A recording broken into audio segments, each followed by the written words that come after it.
All right. Even though you may have recently heard that HaKadosh Baruch Hu needs mitzvot, the reality, however, is that in the very end, He rewards us for fulfilling the mitzvot, for fulfilling the commandments, and He punishes those who go against His will. So even though it's true that there is a need, letaken olam b'malchut Shaddai, to correct this world, to make this world according to Hashem's master blueprint, and therefore there is a need on a spiritual level for mitzvot to be fulfilled. Nevertheless, in the end, we are the ones that directly will also benefit from what we do in this world. And that leads us to Ha'ikara Hadasar, the 11th principle of the 13 principles of our faith, Shlosha Asar Ikarei HaEmunah, which are meant to reinforce and to remind us of our duties, many of which are forgotten in our daily routines, and some, unfortunately, are never thought about. Number 11 is very significant because without it, people may ask, why should I be Jewish? Why should I work so hard? Number 11 involves Sachar ve'onesh, reward and punishment. The principle states that HaKadosh Baruch Hu actually rewards us for fulfilling the mitzvot, and Chas v'shalom, if one does not do his will, disobeys him, there is something called an onesh. As the pasuk says, Mi asher hatali emchenu misifri. HaKadosh Baruch Hu tells Moshe, I'm aware, quite aware of man's ma'asim, of man's behavior, of man's deeds, and I will reward or will punish him accordingly. Rabbis in Pirkei Avot remind us of the same point and tell us as follows. Remember, every day when you wake up in the morning, you're not just going to work, you're not just here to make a living. Before you set out to do anything, just remember, you have to give an accounting, a reckoning of your ma'asim, not to your boss here, not to your wife necessarily, but eventually, after 120 years, there is a din v'cheshbon to give an accounting of to Melech Malchei Melachim HaKadosh Baruch Hu, to the King of all kings, to the Almighty, to Hashem. The Gaon Mevilna explains what does it mean, din v'cheshbon. Din means justice, cheshbon means an accounting, a reckoning. Why are these two words used? And he explains as follows. Din is for what was done, whether it was right or wrong. Cheshbon is for all those things that we could have done right and we missed out. There is a cheshbon of all the days that have gone by, that have transpired in our 70, 80 years of existence here, that were not productive, that were lost. As Americans tend to use the expression, to kill time. So much could have been accomplished, so much could have been done. Positive things, obviously. Had it been for your word, had you said something, you could have made a big difference. Had you done this, it would have made a big difference. That is the cheshbon. So, after 120, there is a court, what appears to be like a court, as we know it here, where there is a din v'cheshbon on all the ma'asim that we performed or that we failed to perform. Rabbis also remind us, Da lifnei mi ata amel. Remember before who you work. What does that mean? It's meant to remind us that in the end, we're not doing mitzvot for nothing. We have a boss who asked us to do this. And if we have in mind that this is what he asks of us, then we will not only focus on our daily routine, on our daily activities of eating, drinking, sleeping, working. We have another job. We have another tafkid, another important task. ונאמן בעל מלאכתך שישלם לך שכר פעולתך. And don't think that he will not pay you. In the end, you will be rewarded. You're not doing this for nothing. Rabbis continue on to tell us, now that you have all these jobs, all these mitzvot, remember, another very important statement. Be as careful with the small mitzvot, with the lenient ones, as you are with the strict ones. Why? Because you do not really know which one will pay more, which one is more serious, which one is more significant. There's no way for you to judge. So therefore, what you may think, or what appears to you to be something lenient, or easy, or insignificant, don't belittle it, don't minimize it.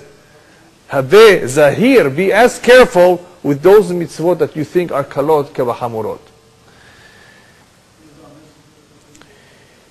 You may wonder why the Torah did not write the reward for the mitzvot.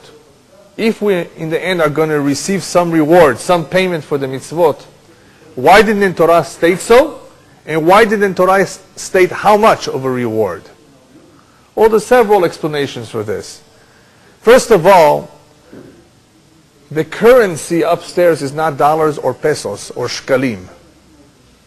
The currency upstairs is something spiritual. Hashem cannot repay us for the mitzvot with this currency that is used over here. It's a spiritual world. Not only is it a spiritual world, the reward that we are going to be receiving is nitzchi. It's perpetual. How could you give something to someone that will be perpetual? You cannot give something to someone in this world that is perpetual, because we don't live forever.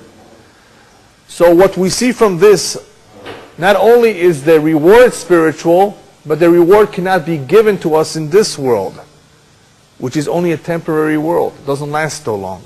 If Hashem wants to give us a perpetual reward, it has to be in an olam nitzchi, in a world that is perpetual. So the mitzvot have no reward written for them, because it's impossible to describe to us what the reward will be in human terms. That's number one. Number two, the rabbis tell us that ideally lechatchila one should not do the mitzvot in anticipation of a reward. You know, there are people out there that do everything properly. They're good Jews, they're observant, because life is good to them. They are blessed. Could you imagine, Chas v'Shalom, what would happen to them? How would they act if things turned around, they lost their job, and they are in the street? Or the Chas v'Shalom, they are in a concentration camp? Would they be just as observant, just as meticulous? Would Judaism mean just as much to them? Maybe not. It all depends what their attitude was all along. Was it, I want to do God's will because He asked me to, because it's important? Oh no. I better do it, because if not, I'm going to be in Gehenom. Or if I do so, I will be rewarded. There's always a danger if you do something in anticipation of a reward, the mentality will sink in. When things are good, I will be good. If things are not so good, I might as well give it up. Rabbis tell us, don't do things in anticipation for reward. Do it as a servant, as an obedient servant. And besides this, Hashem did not want to tell us the amount of reward, because if we were to see, if we were to know which mitzvot offer more reward, we would concentrate only on those mitzvot. Mashal lema hadavar domeh, what is this compared to? To a king who had a big orchard with many trees, fruit trees, and he hired workers to pick the fruits. At the end of the day, the workers came to collect their money. The king asked worker number one, where did you work today? I was picking strawberries. Okay, you get $3 an hour. You, where did you work? I picked the mangoes. You get $5 an hour. The other one said avocados. The other one said oranges. Each one said something else, and each one got more or less, depending on what the king decided. Can you imagine the guy who picked the strawberries being feeling left out. Had I known that you pay more for oranges and mangoes, I would have wanted to pick the oranges and the mangoes. Why didn't you tell us up front how much you pay for what? And the king turns to them, you don't understand. I have a big orchard with many fruit, and all the fruits need to be picked. If I would tell you where I pay more, you would only run to those trees. And who would take care of the other trees? Everything has to be picked. All the mitzvot need to be fulfilled. All need to be observed. So Hashem does not want to tell us how much He gives. Yes, of course, in the end, there are mitzvot that are greater, that one will receive much more reward. And you know what? Don't think that you have the ability to judge. It is impossible for us to judge which one is a greater mitzvah and which one is not on the same level. They're all important. And the same is true with averot. That is why the rabbis emphasize avezahir, be careful. You do not know what counts in heaven, what is more significant. And be as careful with the small ones, what you think is small, as you are careful with the big ones. Rabbis tell us, Im lamadta Torah harbe. If you learned a lot of Torah, just know, notin lecha sechar harbe. You will receive a lot of reward. How much? We don't know. We don't know exactly. Obviously, if you look at the Gemarot, at the Midrashim, at the Zohar, that praises the Ma'alat of Limud Torah, the level, the greatness of learning Torah, of teaching Torah, then you will be impressed that it's something important. But how much exactly, what will one receive for it, we do not know. Alright, so what happens when we perform the mitzvot? What is actually happening? So the rabbis tell us, when we perform a mitzvah, אנחנו קונים לעצמנו פרקליט. We're actually acquiring a defense, an angel in our defense. Let's describe him as a white angel. He will be our spokesman. He will speak up for us. אחרי 120 שנה. They may be mitzvot that we have totally forgotten about them. When you were 15 years old, and this is a man who's already 86, when you were 15 years old, you once helped out somebody in the rain. You gave him a ride. And that was a tremendous mitzvah. What's the big deal to give somebody a ride? Nobody was in the rain. And he was freezing. And had he been left out there a little bit longer, maybe he would have become very, very sick. Maybe you saved his life. We don't know. Hashem knows the truth. Only Hashem knows what could have happened, what did in fact happen. We don't know all the details. This is when you were 15 years old. That mitzvah can actually tip the scale sometimes. So when we perform a mitzvah, we automatically acquire a praklit. Let's not talk even about the reward right now. The mitzvah gives us a praklit. A praklit is a sanegor, a spokesman, a good angel. If we perform an averah, let's not talk about the punishment. Let's not talk about the consequences right now. The immediate result is that there is a kategor. We have acquired an accusing angel, a black angel. And you know what? Even though there might not exactly be colors upstairs the way we have them down here, but you can see the differences when you get up there between this malach and this malach. They look different. And there are those that are on the defense, and there are those that are on the prosecution side. The rabbis also tell us that nevertheless, even though one may have done something right or something wrong, we have something very special called teshuvah and ma'asim tovim. The teshuvah and the ma'asim tovim act ketris bifnei pur'anut. They act like a shield in times of pur'anut. Pur'anut means when there are terrible tragedies occurring in the world, when there's suffering, when there are problems. The teshuvah and the ma'asim tovim act as a shield, which means that even though we have acquired accusing angels, which will not only be against us in the world to come, they may cause us troubles in this world too, which I'll speak about later if we have time. Nevertheless, the teshuvah and the ma'asim tovim act like a shield, which can defend us or which enables us to repair that which we have done wrong. So that is something that a Jew has to continuously remember, that even though Chaz v'Shalom, he succumbed one day to his Yetzer, and he did not do what he was instructed to do, he disobeyed the Torah, he has something called Teshuvah Ma'asim Tovim, which act in a way that repairs that which was done in the past, no matter what it is. There are some things, unfortunately, that are so severe that one requires Teshuvah, Yom Kippurim, Yisurim, Mitah. But in general, Teshuvah is very, very powerful. And one should therefore never give up hope that even though he's old and he's done everything wrong, that Hashem will not accept his Teshuvah.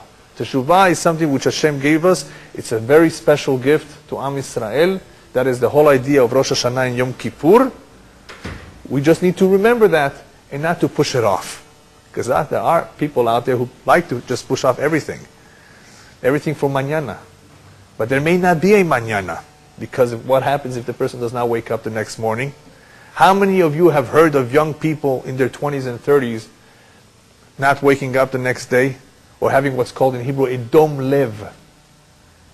I don't know how they call that in English, where the heart just stops. No reason. No reason.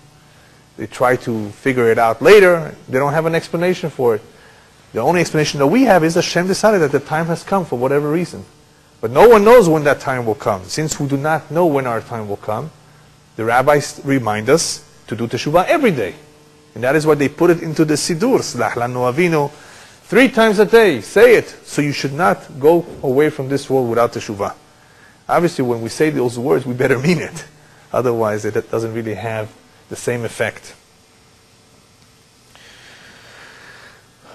Even though we do not know what the reward will look like or how much we will have, we do know one thing. The greatest reward of all that the neshama could ever attain is Olam Haba. So when the rabbis tell us, Kol Yisrael yesh lahem helek le'olam haba, they mean 2 things. They don't mean every single individual, first of all. They mean the majority. Then why did they say Kol Yisrael? With the exception of those who did not behave like Jews. Kol Yisrael meaning everybody that behaved like a Jew, or identified himself as a Jew. He may not have been observant, he may not have done everything correctly, he still has a helek le'olam haba. Here they're saying something else. Helek, what does it mean? Helek, a share. Some will have a big share, some will have a small share. After all, it does depend on what you did. Not everybody is the same. So everybody may have a share, or the majority may have a share. There's a small list of exceptions of individuals who are so bad that they are not considered part of this group called Israel. But of those who are the majority, there will be a helek, some great, some large, and some smaller. So the greatest reward that the neshama can attain is called Olam Haba. The greatest Chaz v'Shalom punishment is therefore what? The exact opposite of Olam Haba. What's the opposite of Olam Haba? Anybody know? No, not Gehenom. Gehenom is the opposite of Gan Eden. There's a concept called Gan Eden. There's a concept called Gehenom, which we'll talk about perhaps another time. Yeah, but what's the exact opposite of Helek L'Olam Haba? Karet. Karet of the Neshama. There's different kinds of karet. Karet means to be cut off. But there's different types of karet. There's the karet where one, Chaz v'Shalom, does not attain the age of 60. It does not mean, don't get me wrong, it does not mean anybody who lived to the age of 52 had karet. Chaz v'Shalom. There are many great tzaddikim, including Shmuel HaNavi, who passed away at 52. That was their time. That was their role. They didn't need to spend more time here. But if somebody is supposed to die of a type of karet, means that his years will be reduced. He will not make it to 60. What if he did something that reserves karet when he's already 70? Well, he could receive karet then too. His days are reduced. That's one kind of a karet. Reduction, there's another karet called ariri, which means childless, chaz v'shalom. There's various types of karet, but the most severe karet is the karet of the neshama, or the nefesh. It doesn't come back, it disappears. It's totally removed, it has no chaylik l'olam haba. There is such a punishment, but remember, no matter what the punishment is, this is only said on condition that the individual did not do teshuvah. If there was no teshuvah whatsoever, and that is why it's important to say vidui, to be mitvadeh, to confess, to be chozer b'tshuva. On whatever we can remember we did wrong. And whatever we don't remember, we ask Hashem, you know, forgive us even for those things that we're unaware of. So anyway, the greatest reward is Olam Haba, the greatest punishment is karet. Why is that the greatest punishment? Because Olam Haba is the ultimate reward because it's perpetual. It's forever. Something that we have no idea what it will look like. But it's the greatest and the most beautiful and the most enjoyable reward that we can ever think of. So if this is the best and the greatest and it's perpetual, could you imagine somebody being left out and not receiving that? You will not get it. I'm not pointing it to anybody here. This individual, you will not have all of this that is awaiting this group of people. You are left out. That is the greatest revenge, the greatest nekama, the greatest punishment. For somebody not to receive even a part of that, that's called karet of the neshama. So far what did we see? We saw from Ma'amarei Chazal and from Pesukim, it is obvious that HaKadosh Baruch Hu rewards and punishes, and this is not Olam Hefker. To some it may appear, and the reason why to many it appears that there is no din v'dayan, that there is no reward and punishment, is because they make the mistake of thinking that everything is supposed to happen in this world. Reward and punishment, yes. Therefore, those who prosper, who are doing good, are being rewarded, and those who are suffering are being punished. And therefore, they ask the famous question, Madua tzaddik v'ra'alo rasha v'tov lo?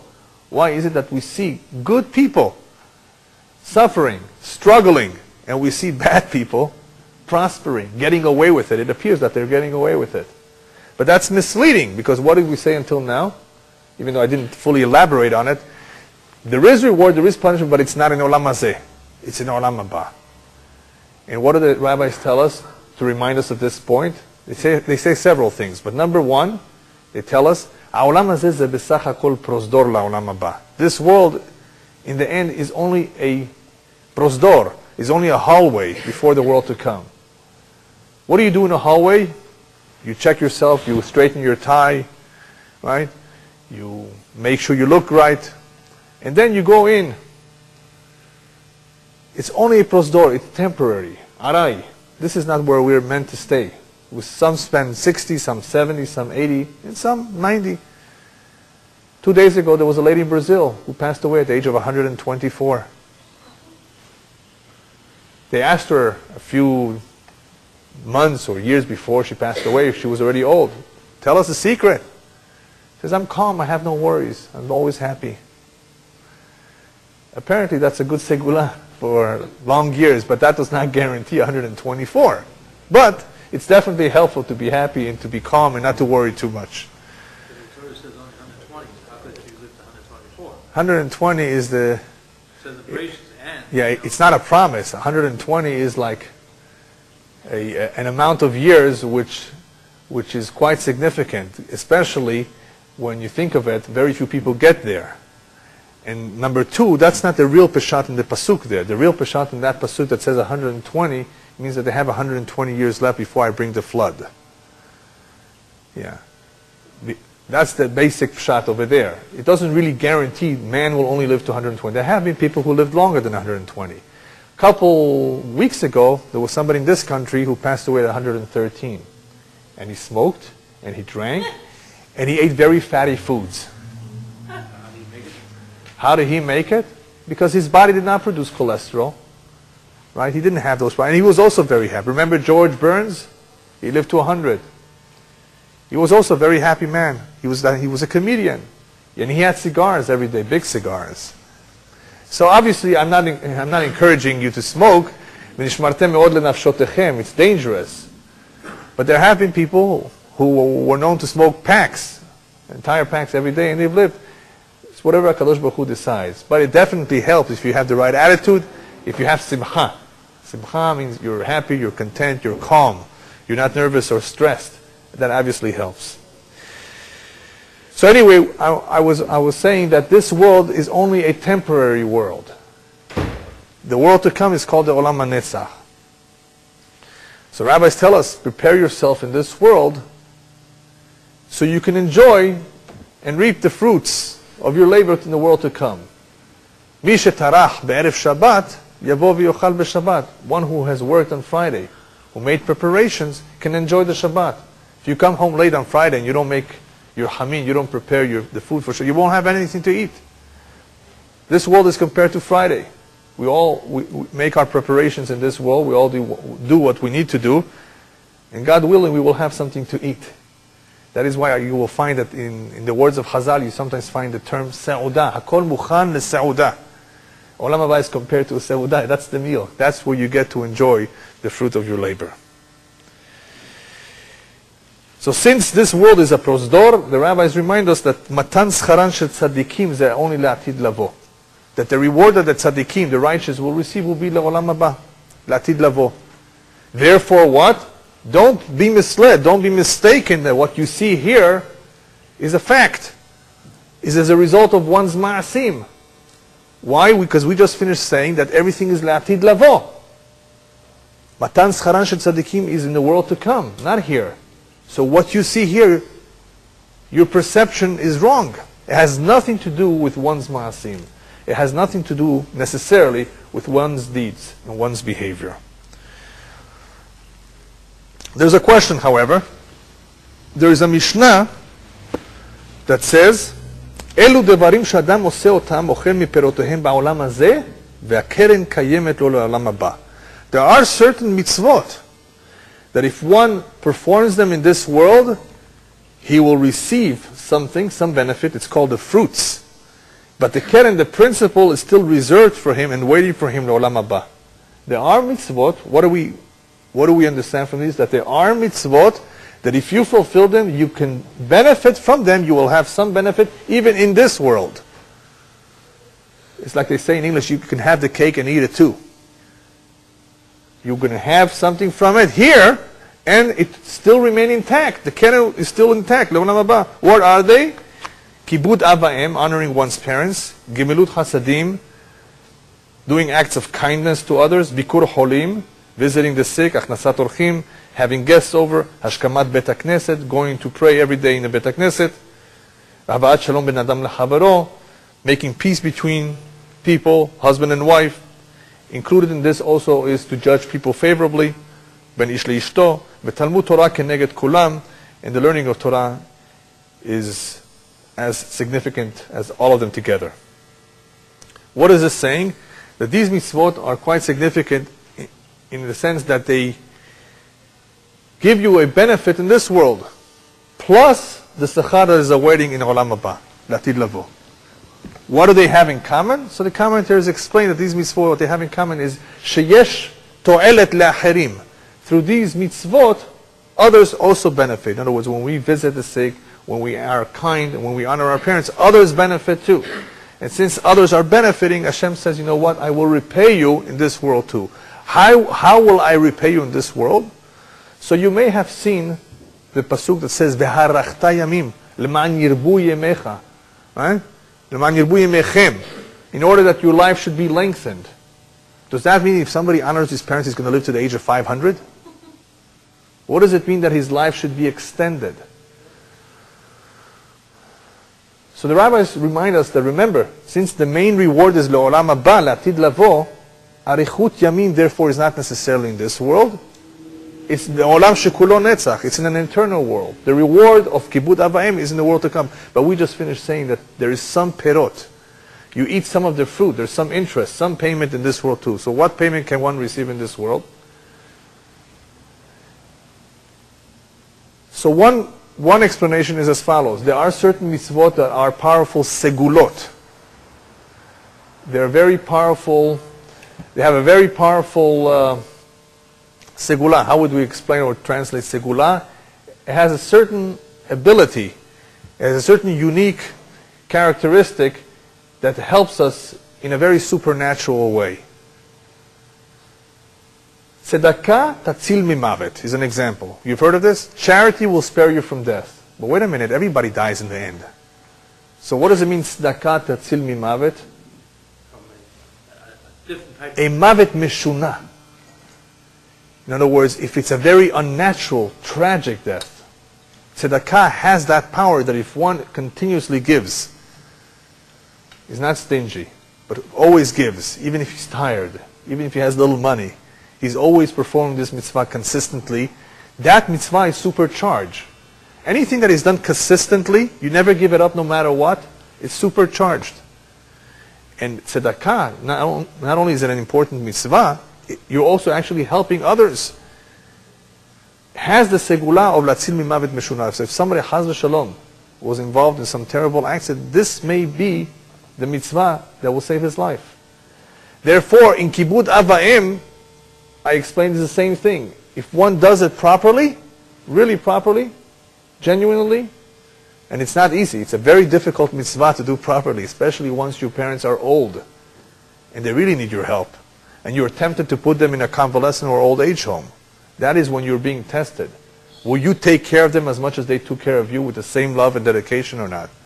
And if one does so, if one demonstrates that it's important to him, then ve'arachta yamim, maybe that will be also a segula for arichut yamim in this world too. That his days will be lengthened. What does it mean days will be lengthened? If according to his mazal he was supposed to only live to 68. That's it. Comes along 68, and the Malach HaMavet is about to be sent down to take his neshama. All of a sudden, all those praklitin that we spoke about before, all those defense angels come out and say, wait a minute, but he was mechabed et Abba ve'ima, or he did so much tzedakah, so many people depend on him. If we take him here at 68, even though that's not young, but so many will lose out. They lengthen his life. They give him more years. So it could be that if according to his mazal he was meant to live less, his life will be extended due to certain mitzvot that he performed. That is the meaning of perot ba'olam hazeh, that one receives, can derive some benefit, some of the fruit in this world too.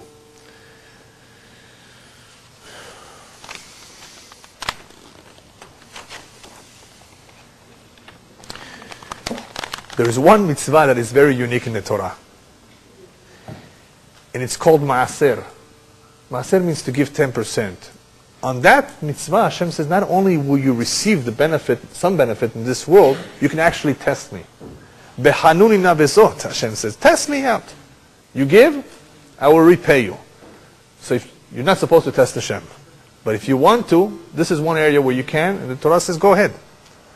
Test me out. You will see that I will repay you for giving 10%. Because there is a mitzvah to give charity, but you can fulfill that mitzvah giving just a few dollars a year. And you have fulfilled the mitzvah of opening up your hands and giving to the poor. That's all that's required. A few dollars a year, you can fulfill those mitzvot. Maaser is a whole different idea. And it's not easy for a person to give 10% unless he's in a tremendous level of bitachon. Bitachon does not mean emunah, that he has faith in Hashem. It means that he has reliance. He knows that whatever he gives, Hashem will give him back. He knows that there is no way in the world that he will become poor from giving charity. That requires bitachon. Emunah is not enough. And not everybody has this bitachon. Yes? My question is, when it comes to tzedakah, 10%, when it comes to measuring, especially if we live in this country we parent. Right. Mm-hmm. How do you figure the 10%? Right, and also depending on a person's income. Right. Relatively to his Right. life. Yeah, there are quite a few halachot, and perhaps we'll do that a different time. There are quite a few halachot and details on how to calculate your gross income or your net income and what you're supposed to give 10%. What is considered tzedakah? What if you pay tuition? Is that called tzedakah? It depends at what age we're talking about. So there are quite a few halachot, quite a few details, and that's a whole lecture in itself. I just wanted to talk about the significance of this mitzvah, and just in general terms, remind you that we're talking about usually the net income, not the gross. So it's after federal and state taxes have been removed, because those are it's money that you never earned, right? But after that, more or less, depending on what your expenses are, what you're left with, 10% of that would be maaser. I just wanted to talk about the significance of this mitzvah, and just in general terms, remind you that we're talking about usually the net income, not the gross. So it's after federal and state taxes have been removed, because those are it's money that you never earned, right? But after that, more or less, depending on what your expenses are, what you're left with, 10% of that would be maaser.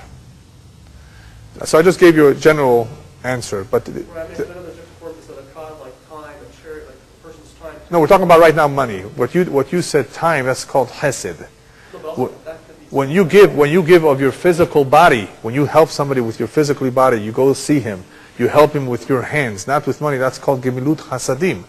And that's even greater than tzedakah, because that you can do with the rich and the poor. I've also heard that Yeah. tzedakah in the term, Yeah. of itself, Yeah. not being limited to just money itself, also be under the category of person's time. Right. That's what I just said. It's like somebody donates 10% of his time besides tzedakah, so there's such a thing, like you're supposed to donate 10% of your time too. Yeah, you can. Either learning with other Right. You can give of your time. That's called chesed. That's not called real tzedakah. Well, I actually Real related to the category of tzedakah. Maaser means of your earnings, right? Maser, okay. Maaser means of your earnings, because, if a poor person comes to your door and you say, you know what, I'm going to give you of my time. That's very nice, but I'm dying of hunger. I need food. There's, Also, like, yeah, person, maybe a time to take him to a hospital or something. obviously, there's no doubt that is a big mitzvah to help out. That's called chesed. That's called gemilut chasadim, which is a form of tzedakah too. All of this is a big mitzvah. But doesn't that count in the 10%? It has nothing to do with the 10% of your earnings, of the money that you made. Yeah. It's a separate thing. It's a separate thing, and it's a very significant thing. Anyway, so maaser is a very big, very powerful mitzvah, not only because it's tzedakah, but because it's 10%, and it shows a tremendous bitachon b'Hashem and a tremendous love to help those who are in need and to do the mitzvah of Hashem. So Hashem says, you know what, you can test me out with this. What happens if one does it? This is one area where he will see results in this world too.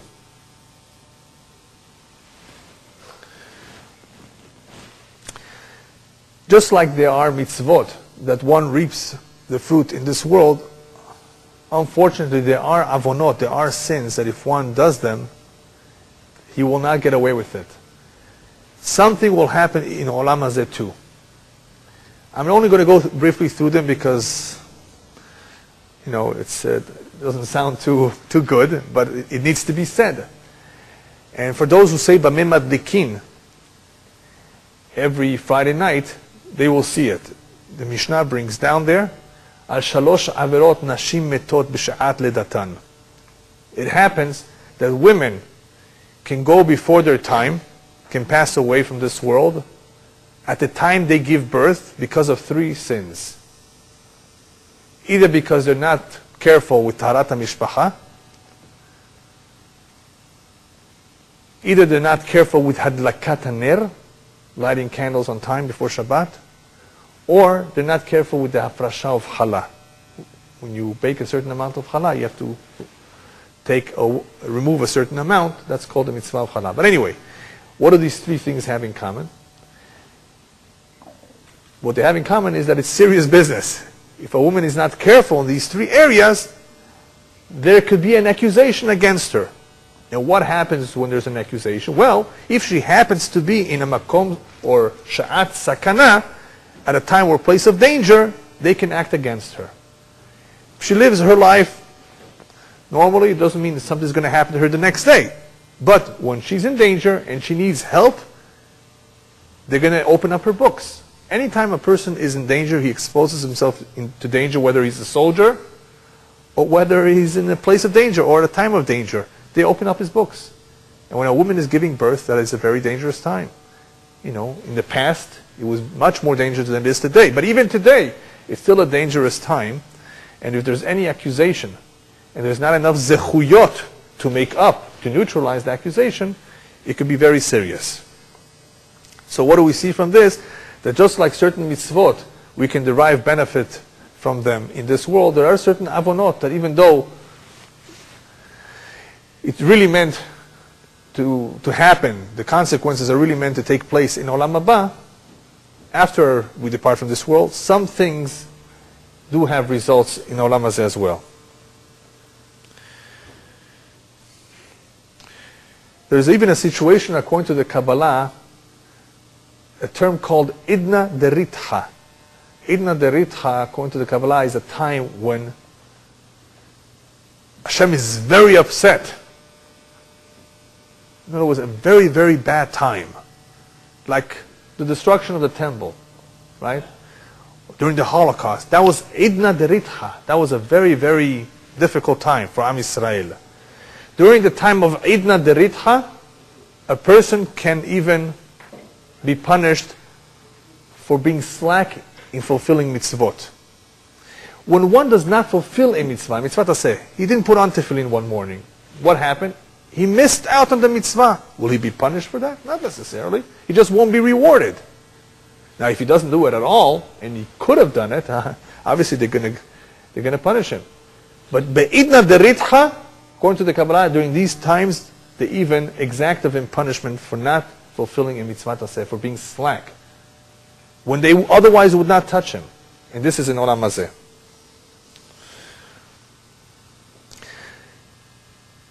You want to fulfill a mitzvah very easily? You can go to a place, I'm not going to tell you where because I'm not going to encourage it. You're going to sit down and you're going to have an opportunity to do an averah and you're going to hold yourself back. I don't recommend it because you're putting yourself in a nisayon. You're putting yourself in a test and you may not pass the test. So I'm not going to recommend that you do that, but if you happen to have been anywhere in an area, in a street, where you had the opportunity to do this, you say, I'm going to hold myself back. Yashav velo asa avera receives not only do you receive a mitzvah, you receive a reward for that. In other words, you don't necessarily have to do something to receive a reward. This is an example of sitting back and not doing something. Having the opportunity to do something, holding yourself back, you will be rewarded too. But don't lechatchila put yourself in that situation. You may not pass the exam. If somebody asks for proof that this happens, what would you tell him? What would you show him? That Hashem rewards and Hashem punishes. Well, the best thing is to first point to the Torah itself, how the Torah records how Hashem went ahead and punished Cain for killing Hevel. Right? Hashem punished the Egyptians. Hashem punished Sdom ve'Amorah. Hashem went after Avimelech, threatened him at least. Right? The Torah warns whoever murders, his blood will be spilled too. So there is enough information in our Torah that says that Hashem means business. The problem is that people, for those who don't believe in the Torah, they want to see things that happen in real life. And for that, B'ezrat Hashem, we're going to talk about another time, because that involves the area of Tzaddik v'Ralo, Rasha v'Tovlo, how Hashem actually takes care of business in this world too. And sometimes it appears that something is good, but in fact that appears as good is really bad. Yesh osher ashamur leba'alav lera'ato. Sometimes somebody is given wealth, and that wealth will destroy him. And initially he does not know this. He doesn't realize this until the end, when everything collapses because of the money that he made. Had he not had the money, it would not have happened to him. So that we'll talk about another time. I just want to finish up. Apparently we don't have enough time to get into the second topic of Tzaddik v'Ralo Rasha v'Tov, but we'll leave that for another time. Just want to finish up with certain segulot or certain ma'asim that if we do, they're exceptional in the way that we receive some benefit from them in this world. Just like I mentioned the example of a woman who at a time of danger has to be careful if she was lax in those three areas. There are certain positive ma'asim that if one does them, he will be rewarded. One of them, for example, is whoever is careful with mezuzah, whoever is careful with nerot Hanukkah, whoever is careful with tzitzit. There are certain mitzvot out there that if you're extra careful with them, you always check your tzitzit, that they're kasher, not pasul. You always make sure your mezuzot are fine. When we say careful with these mitzvot, we mean that you actually put a lot of effort into them. You don't buy the cheapest mezuzah, you buy the best. You do your friend a favor and check his mezuzot. In other words, Bashamayim, what they're seeing is this individual, Zahir b'mezuzah. he's very careful with mezuzah. For whatever reason. Or he's very careful with tzitzit. Or he's very careful with nerot Hanukkah. There are certain mitzvot like that as a result of them, he will be rewarded with good children, for example. One of the rewards for being careful with certain mitzvot is that one will have good children, good neshamot. You sometimes wonder, you see great parents, tzaddikim, but their kids are just either average or below average. In behavior, I mean, not intelligence.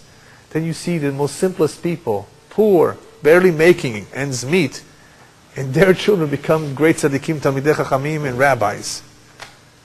The rabbis remind us, "Izaru b'bnei aniyim, ki mehem tetzeh Torah."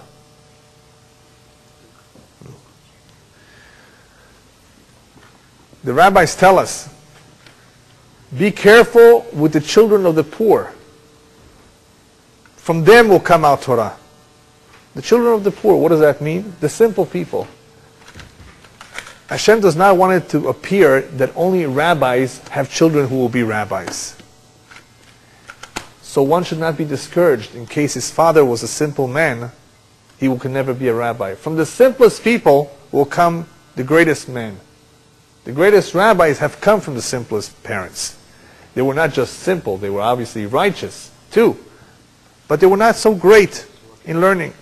Hizaru b'bnei aniyim, ki mehem tetzeh Torah. HaKadosh Baruch Hu therefore rewards us for certain ma'asim in this world too, and in one way He does so is by giving us good children. That is a beautiful blessing.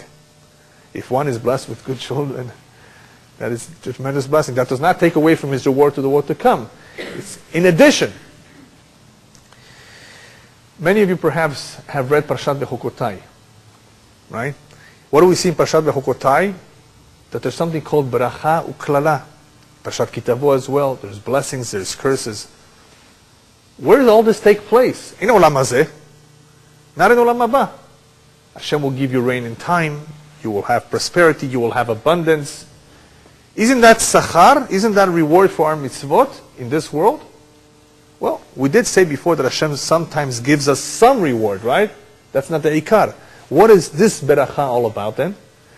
Hashem says, no, don't think that this is the reward for the mitzvot. If you follow my commandments, if you do my mitzvot, all I am promising is that you will have an easy life. An easy life means your enemy will not pursue you, your economy will do well, and you will have rain on time. Great.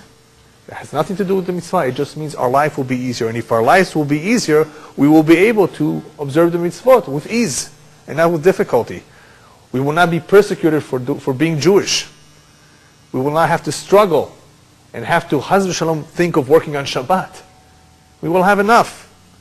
That, of course, would be true if all of Am Yisrael would follow in the Derech HaTorah.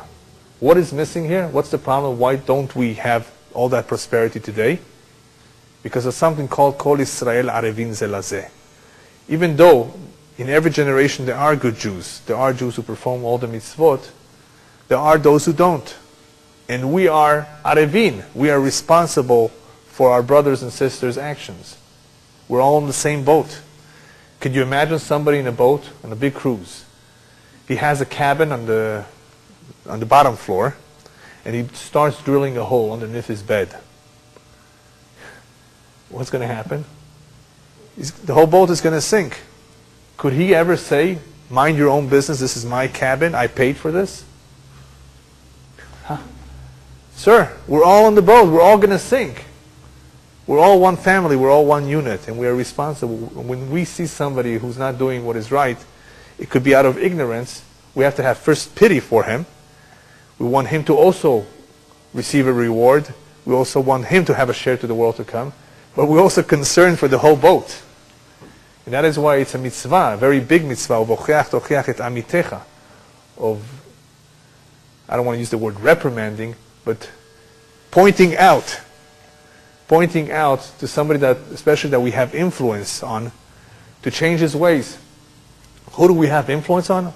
Perhaps our relatives come first, then our neighbors, then our very close friends. We don't have to change the whole world. Lo alecha melacha ligmor. You don't have to do everything.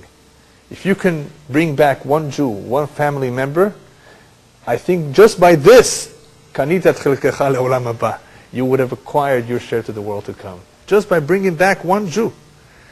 And can you imagine what would happen if every single Jew in the world brought back one Jew? Everybody would be B'ezrat Hashem Choseh B'tshuvah. And that is the mitzvah of this generation. That is, of course, the most important, commandment that we have in our time, is to do that, to bring back everybody b'tshuvah, especially when Hashem is going to help us out. Hashem is actually helping. It's not like 30, 40 years ago where people rebelled during the time of the hippies. Try to bring somebody back with tshuva, he'd pull you to the alley, right? You'd become a hippie yourself, Chas v'shalom. Today, everybody's thirsty. Everybody has seen all the vanities and all the gadgets and all the shtuyot, the havalim. They're sick and tired of it. What's next? I look at the magazines, the computer magazines, whether it's PC magazine, whether it's Computer World, and they rehash and recycle the same information. They have a better printer and a better computer, and you have to get this cell phone, and you have to get this digital camera, and this and this and this and this. That's all they have to talk about. All this shtuyot. Pure shtuyot. They have nothing else to sell. People have everything today. Everything they ever dreamt of. What's next? They're finally coming to realize that they're missing spirituality. And they're thirsty. So Hashem is helping. He's pushing us. And if there are people out there who are thirsty, we have to open the door and bring them in and be mezakeh otam. And God willing, B'ezrat Hashem, if we all take a part in this big mitzvah, we will be zocheh to the greatest reward of all that the generation before us did not have. And that is to seeing Mashiach, B'ezrat Hashem, Amen.